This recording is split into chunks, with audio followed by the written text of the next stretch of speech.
para resumir lo más relevante del día. Desde la 103.3 FM y tele13radio.cl. Aquí parte Conexión Tele 13. ¿Qué tal, amigos? ¿Cómo están ustedes? Muy buenas tardes. A las 18 horas en punto. Casi mordiendo la entrada del micrófono, ¿eh? Esa es la pura gana de iniciar el programa, Paula. Estamos ansiosos. ¿Qué tal, Ramón? Es que ¿Cómo estás pasan tú? tantas cosas. Es que han pasado muchas cosas. Hemos tenido un fin de semana largo, pero ya estamos aquí de frente, porque han pasado muchas cosas, especialmente en el ámbito internacional, que nos tiene muy preocupado el tema de la guerra en Medio Oriente. Saludamos a nuestra querida Mónica Pérez, que en algún lugar del mundo está. Un saludo cariñoso para ella, por favor. No nos va a acompañar esta semana, pero está haciendo uso de un descanso merecido, así que nosotros los vamos a acompañar con Paula durante toda esta semana. Vamos de inmediato con los temas, porque vamos a hacer conexión con el conflicto en Medio Oriente, es obvio.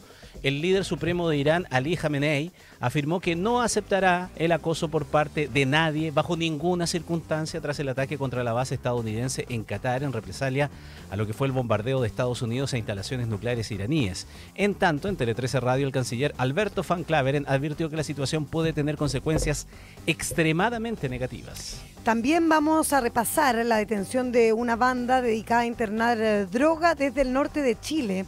Ojo, que está integrada por 6 suboficiales del ejército, ni más ni menos. Y a menos de una semana de las elecciones y tras el último debate de primarias, tenemos comprometida una entrevista con el ex alcalde de Valparaíso, Jorge Sharp, que es actual vocero del candidato Jaime Mulet. Además, haremos conexión con la Corte de Apelaciones de Antofagasta, que decretó arresto domiciliario nocturno para Daniel Andrade, expareja de la diputada Catalina Pérez y fundador de Democracia Viva, imputado por 3 delitos de fraude al fisco en el marco de la investigación del caso Convenios. Bien, de esta forma entonces comenzamos la edición de hoy día lunes de Conexión Tele 13. Centro Médico Vitacura de Clínica Santa María, Arauco, lo bueno de ser renovables. Engie, liderando la transformación energética de Chile. Tu vida más tranquila, tu vida más consorcio. Smart, inteligencia 100% eléctrica en Kaufman. Universidad Andrés Bello, acreditada en nivel de excelencia en todas las áreas. Nestlé, por una buena vida. De Fontana, el software de gestión que tu empresa necesita. Y Claro Empresas, nos transformamos por ti. Presentan Conexión Tele 13. En Conexión Tele 13, la noticia del día. La noticia del día tiene que ver, por supuesto, con lo que está ocurriendo, como ya señalábamos, en Medio Oriente, porque en represalia a los bombardeos de Estados Unidos a sus instalaciones nucleares, Irán, lanzó un contraataque con misiles, y tiene que ver con atacar la mayor base aérea del país norteamericano de Estados Unidos en Medio Oriente, que está ubicada en Qatar. Esto ocurrió durante esta jornada y el Pentágono informó que no hay bajas tras la ofensiva iraní. Nos va a ampliar, por supuesto, toda esta información Asunción Chasman. ¿Cómo estás tú? Muy bien, gracias. Buenas tardes, Paula. El presidente Donald Trump aseguró que Irán reaccionó con una respuesta muy débil que, según indicó, han contrarrestado muy eficazmente. En su red social Truth Social, el líder de la Casa Blanca destacó que las autoridades iraníes avisaran de la inminente operación, evitando así la pérdida de vidas. Esto mientras que el líder supremo de Irán, el ayatolá Ali Khamenei, en su cuenta de X dijo que su país no le ha hecho daño a nadie y enfatizó en que no se someterán a ninguna agresión. Su mensaje fue acompañado de la imagen de una bandera estadounidense ardiendo con varios edificios en llamas detrás de ella. En tanto, en Chile, el presidente Gabriel Boric reafirmó su rechazo al ataque de Estados Unidos a Irán y señaló que los principios nunca son apresurados. Esto tras las críticas de la oposición a raíz de su declaración en la que acusó a Donald Trump de vulnerar el derecho internacional por los bombardeos a las instalaciones nucleares del país persa. Por su parte, el canciller Alberto Van Claveren en Tele 13 Radio defendió la condena del presidente Boric a los ataques por parte de Estados Unidos. Sin embargo, aseguró que eso no significa que estén condonando el comportamiento de Irán. Es una posición de principio que a nadie puede sorprender. Chile siempre se ha opuesto al uso de la fuerza. Creemos que el camino para resolver conflictos tan serios como el que está ocurriendo entre Irán, Israel y otros países es el de la negociación. Y lamentamos profundamente que justamente se haya abandonado el camino de la negociación y se haya optado por una medida de fuerza. Por otro lado, la ministra vocera de Gobierno, Aysén Echeverry, confirmó la participación del mandatario en la cumbre BRICS, que se realizará en Brasil el 6 y 7 de julio. Esto pese a los cuestionamientos de la oposición y parte del oficialismo por la asistencia de Irán a la cita internacional. La visita o la participación más bien del presidente de los BRICS corresponde a una invitación que se recibió por parte de Brasil. Nuestra participación en el fondo en esa calidad es consistente con la política de apertura en materia comercial que hemos tenido como país a lo largo de los años y que ha sido solo fortalecida durante este gobierno a través de una agenda internacional importante en esta materia. En esa lógica y con ese espíritu y también siendo consistentes con las declaraciones que se han hecho es que se va a dar y se va a llevar adelante la participación de nuestro país en la reunión de los BRICS. Ya, mucho paño que cortar en esto, pero a ver, vamos por parte. Primero, precisiones en lo conceptual y también alcances en lo político respecto de la declaración de ayer del presidente de la República luego de los ataques. Primero, el hecho de que haya utilizado el término centrales nucleares generó toda una discusión, porque efectivamente lo atacado no es una central nuclear. Es un laboratorio de enriquecimiento de uranio, más no un lugar donde haya un reactor nuclear, ni en donde se esté haciendo un trabajo específico para la obtención de una bomba atómica como tal, con los riesgos que sostiene. Hablaba esta mañana con el climatólogo Raúl Cordero, quien hacía la precisión, y nos explicaba muy bien en nuestra edición de hoy de Doble Clic, respecto de lo que se hacía allí. Y explicaba desde el punto de vista de cómo se hace la separación de el uranio en términos generales, cómo se separan los isótopos para llegar a través del trabajo de centrifugadoras, de obtener este enriquecimiento del uranio, que en este caso estaba al 60% según los datos internacionales, con lo que la acción bélica sobre aquello lo que hace es desparramar el polvo obtenido, por decirlo de alguna manera. ¿Que tiene elementos radioactivos? Sí, pero no es como que si una central nuclear explotara. Entonces, primero la precisión en el término, que lleva después a señalar si el derecho internacional está prohibido esto. Y claro que hay normas del derecho internacional, pero dice en relación con las centrales nucleares. Me dan el ejemplo de lo que sucedió en los primeros días de la guerra Ucrania con Rusia, cuando la central Zaporilla fue atacada por los rusos. Allí se alegó el tema del derecho internacional respecto de centrales nucleares. Claro, que tiene que ver con la energía, además. Sí. Porque la energía nuclear, además, se utiliza en términos energéticos. También. Entonces, también eso es como un tema de riesgo internacional también por esa línea. Y se supone que también está prohibido el ataque porque podría provocar un tema energético eléctrico en todo el mundo. Pero la principal es el daño que puede provocar un efecto del escape de la radiación. Entonces, en este caso, hacer la distinción. Sí, lo que hace, y ojo con lo que acabamos de escuchar del canciller Alberto Van Claveren, él habla de el uso de la fuerza, y específicamente allí donde se puede entrar en materia de si es ilegal o no lo que está haciendo Estados Unidos, en el término de violar las reglas del uso de la fuerza. Y allí, claro, uno se puede oponer al respecto y hacer la precisión. Entonces, dentro de la declaración del presidente de la República está el fondo del asunto y la forma. En la forma y en los términos, en los conceptos que se utilizaron, hay cuestiones que son cuestionables. El presidente apunta hacia, después en sus precisiones, y el canciller también, hacia el uso de la fuerza, pero no está así redactado como tal esa primera reacción del presidente. Segundo, luego Alberto Van Claveren dice igual que hoy día hay otras maneras también como los estados se relacionan o los presidentes de la República que utilizan las redes sociales antes de una concertación con la Cancillería, qué sé yo.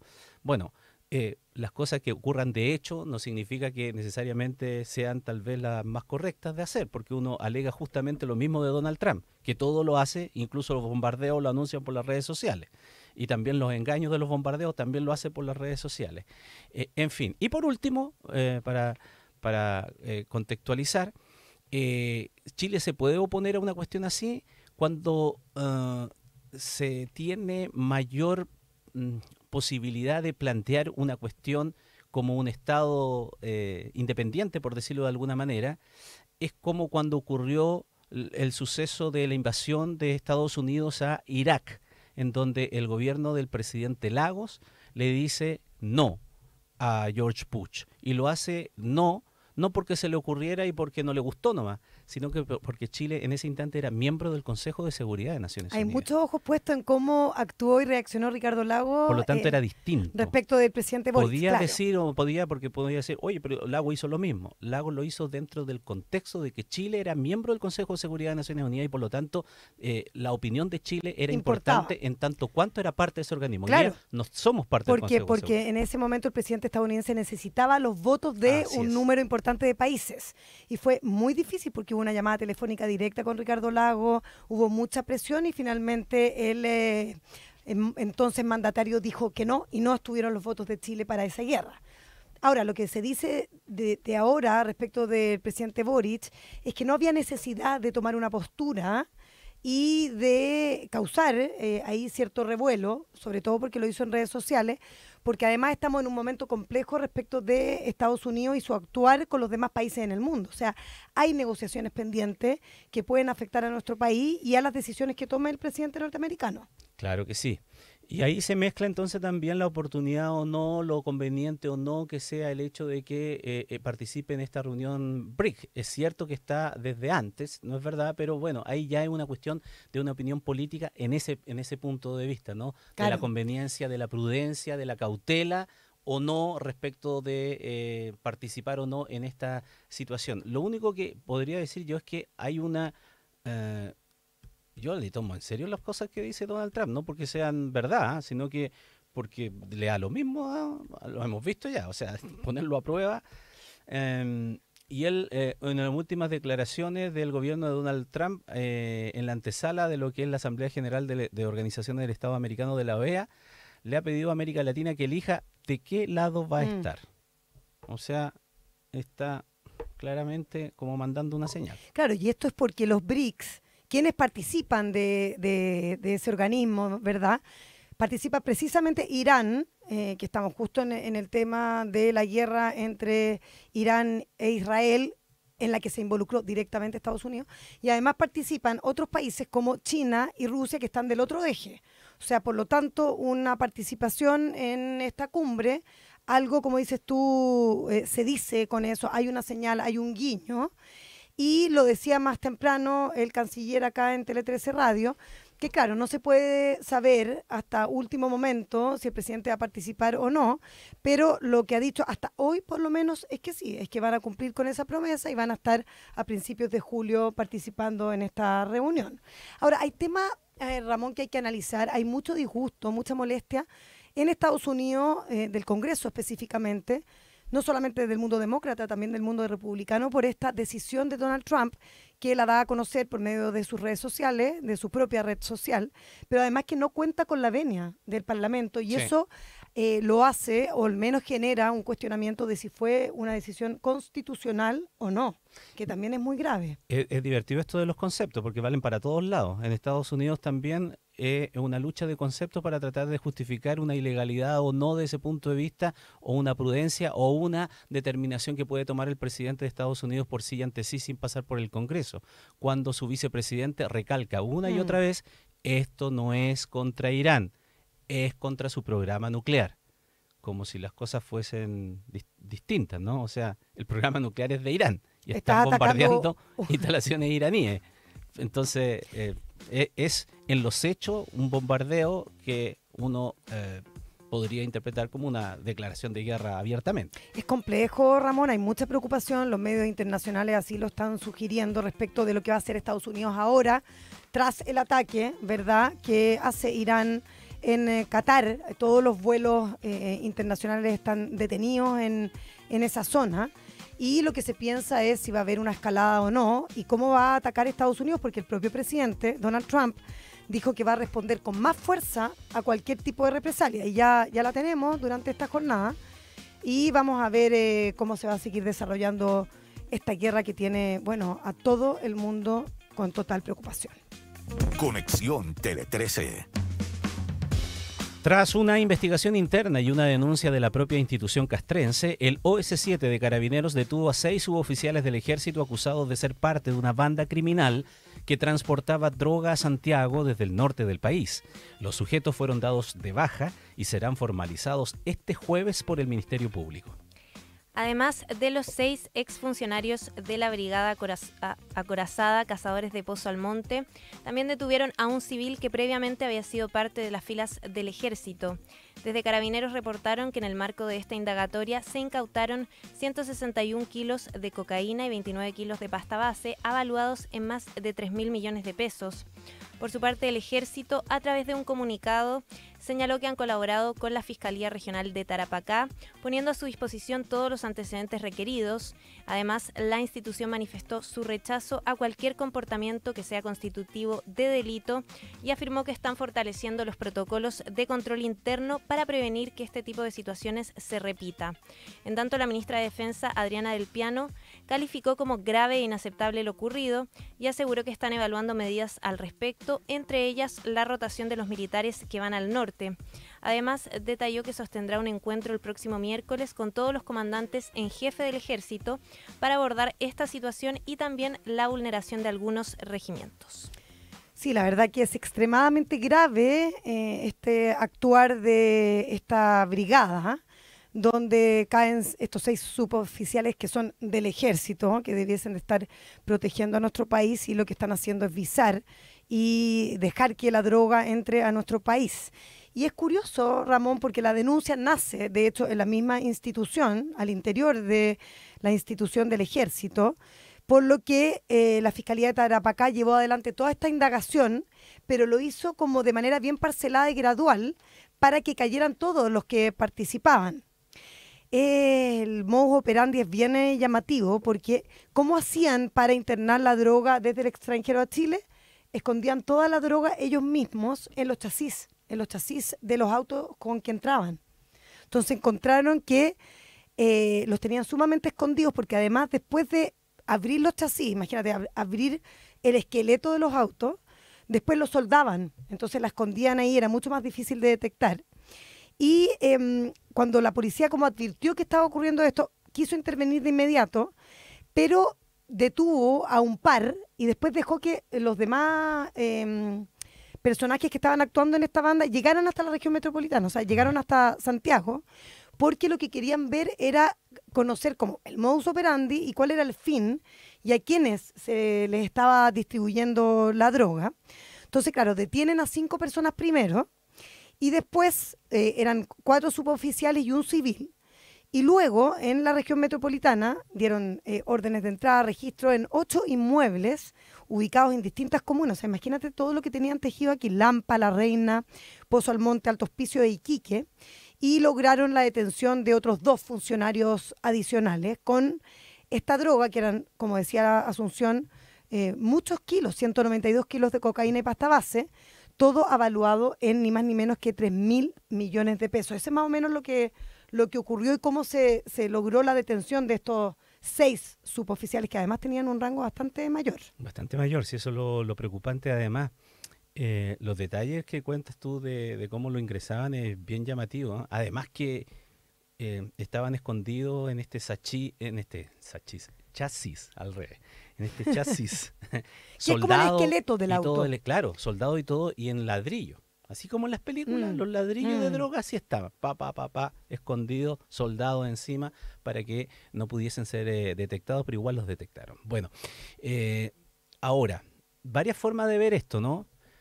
La forma de verla con la parte más llena del vaso es lo que tú decías al principio. Esto fue a raíz de una denuncia que hizo el propio ejército. Por lo tanto, uno podría decir allí que los controles internos funcionaron y no solamente en la detección y luego en la denuncia, sino también en la forma en que operó, porque como tú lo explicabas, dejaron que operaran un tiempo para hacer la investigación. Se habla de más de 6 meses de investigación, por lo tanto, para tratar de desarticular todo, y no hubo fuga de información que los alertara y cayeron chanchitos, como se dice vulgarmente, ¿no? Ya, esa es la parte positiva, porque también en la parte positiva, por ejemplo, que en otras instituciones, no armadas, sino de orden y seguridad, como Carabineros, en el norte también del país, en Guara, nos sorprendimos con, ¿cuánto eran? 13 funcionarios policiales de la comisaría de Guara que también estaban en lo mismo, dejando pasar. Entonces, uno ve instituciones que debieran estar al resguardo, que algunos de sus hombres aparecen involucrados. En el caso de Carabineros también una investigación interna logra detectarlo a ellos y que caigan todos. Entonces, insisto, la parte buena del vaso es que la parte llena es que, como suele decir, las instituciones funcionan. O sea, los controles internos funcionan y es capaz de desbaratar las bandas y entregar a sus propios hombres. La parte no llena del vaso, y la que preocupa, es si el poder corruptor de la droga y del crimen organizado ya pasó los niveles y lo que se está detectando es solamente una parte de lo que puede ocurrir. Que por lo tanto, aquello de que hemos visto tantas veces afuera, de cómo empieza esto, después cómo sigue, que empieza a permear la sociedad, que empieza a comprar aquí y allá, que luego infiltra y corrompe instituciones, ¿está ocurriendo y en qué nivel en Chile? Gran pregunta, gran. Lo importante es que se sepa, lo importante es que nos escandalicemos, porque cuando esto se transforme en normalidad y digamos, otro más, ahí sí que vamos a estar en problemas. En Conexión Tele 13, la conversación del día. Bueno, a solo 6 días de las elecciones, ya no queda nada, la verdad. La primaria de los partidos oficialistas entra, como decimos siempre, en su recta final, con declaraciones que vuelven a emplazar a Janet Jara y a su postura sobre Cuba. Desde la derecha, Evelyn Matei retomará sus actividades con cambios bien importantes también en su comando. En el último debate de los candidatos del oficialismo se emplazó a la candidata del Partido Comunista, Janet Jara, y su postura sobre la situación de los derechos humanos en Cuba.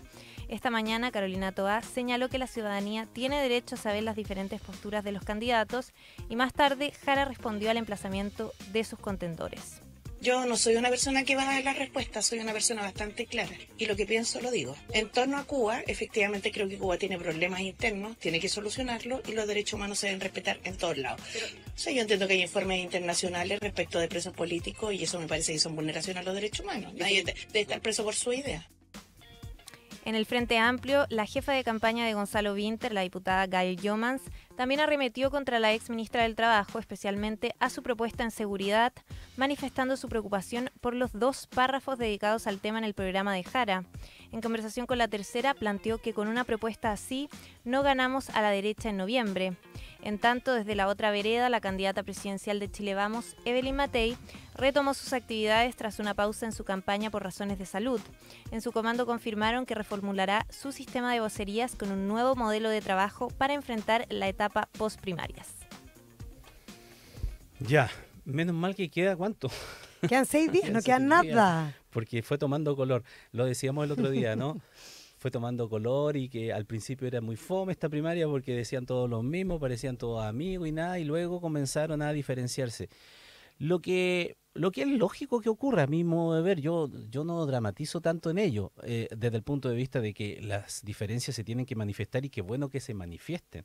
A mí alguna vez me tocó participar en un ¿cómo se llama esto? En un debate, de un debate televisivo de primaria, que fue lo más fome. No aprendía nada, dices tú. No, porque, ¿sabes qué? No, voy a contar el santo, pero no, el milagro, pero no el santo.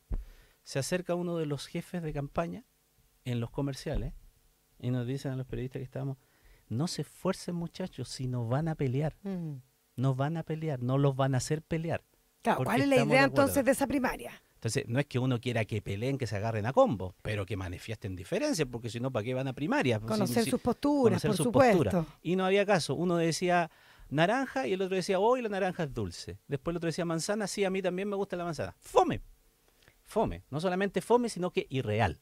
Y esto, bueno, esta primaria igual, Ramón, ha ido aprendiendo bien de a poco, y te diría que lo que más ha sacado roncha es que de una vez por todas, Carolina Toá comenzó a responder las intervenciones o la sacada a pizarrón que hizo desde bien temprano su campaña Janet Jara, que puso ahí el foco en que en temas de seguridad no se habían cumplido las cosas y que en cambio ella había avanzado en temas tan importantes para la gente como el salario mínimo, que los había subido a 500.000, o las 40 horas que habían sido gracias a su empuje, incluso la reforma previsional que todos lo dan por descontado que fue una iniciativa que ella destrabó finalmente. Entonces, y empezó a generar cierta roncha hasta que la semana pasada conocimos de una minuta en que se establecía que había que atacar más derechamente a Janet Jara y su vinculación con el Partido Comunista, y como ella no había podido condenar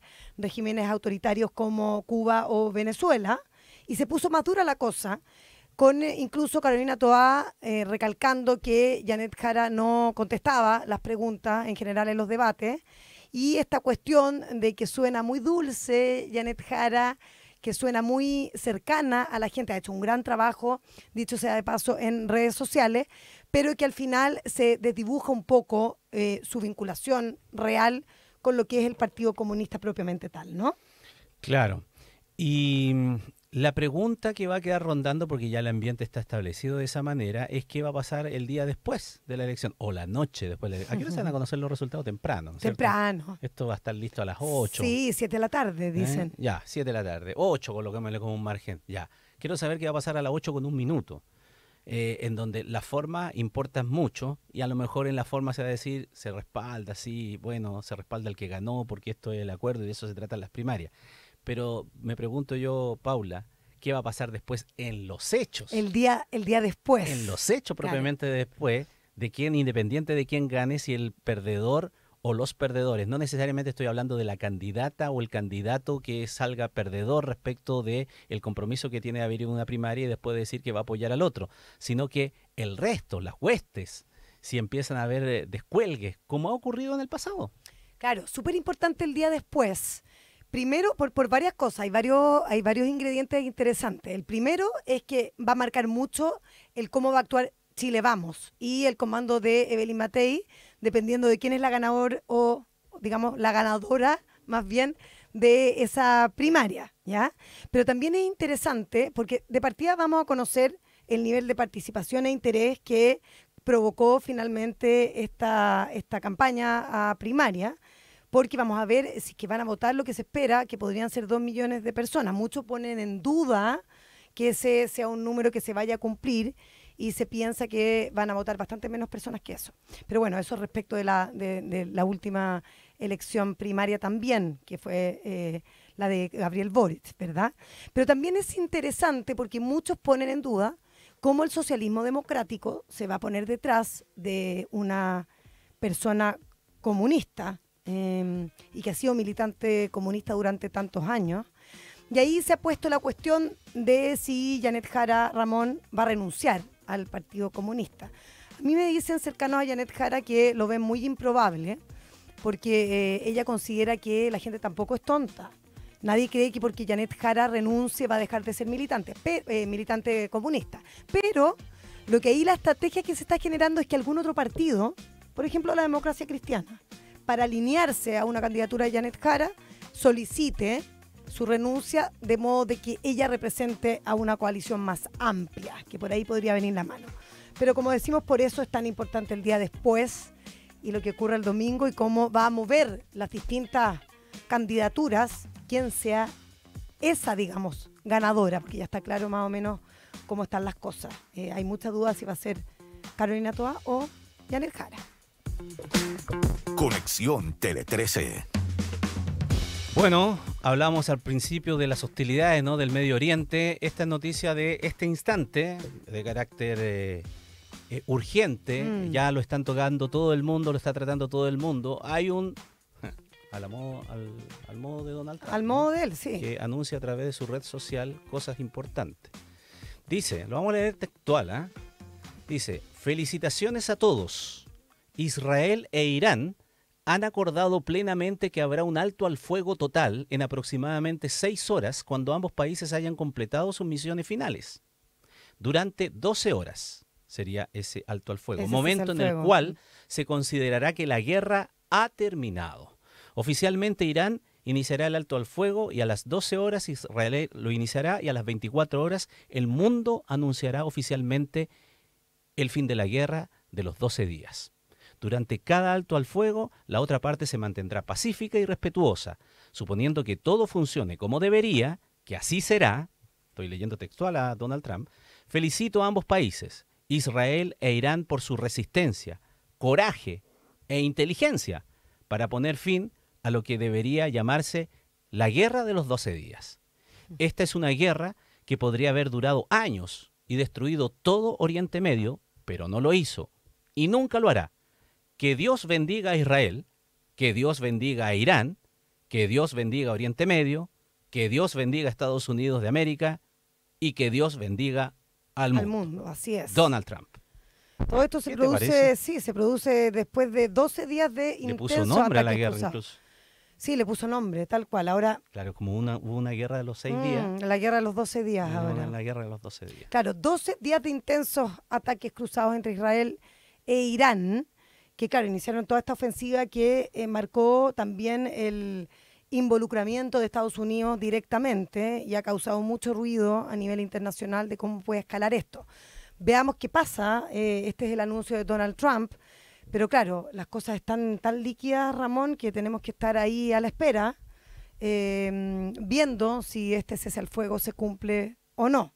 Aquí van a empezar los análisis respecto de... Bueno, el tiempo dirá si se cumple o no, ¿no es verdad? Si es sencillamente una tregua, un alto al fuego de unas cuantas horas, si es definitivo, como dice Trump, que ya le puso título a este conflicto bélico y le puso fin con 12 días. Hay cosas previas, ¿no?, que a lo mejor interpretan esto. Trump dijo antes, había afirmado que Irán le había dado aviso previo del ataque a las bases estadounidenses, como diciendo, a ver, ¿qué trata de decir eso? Sí, sabíamos que no iban a atacar y por eso que no hubo muertos ni nada, porque como que tenían que responder para dejar tranquilo a su gente, ¿no? Tenían que responder de alguna manera porque no se podían quedar de brazos cruzados. Pero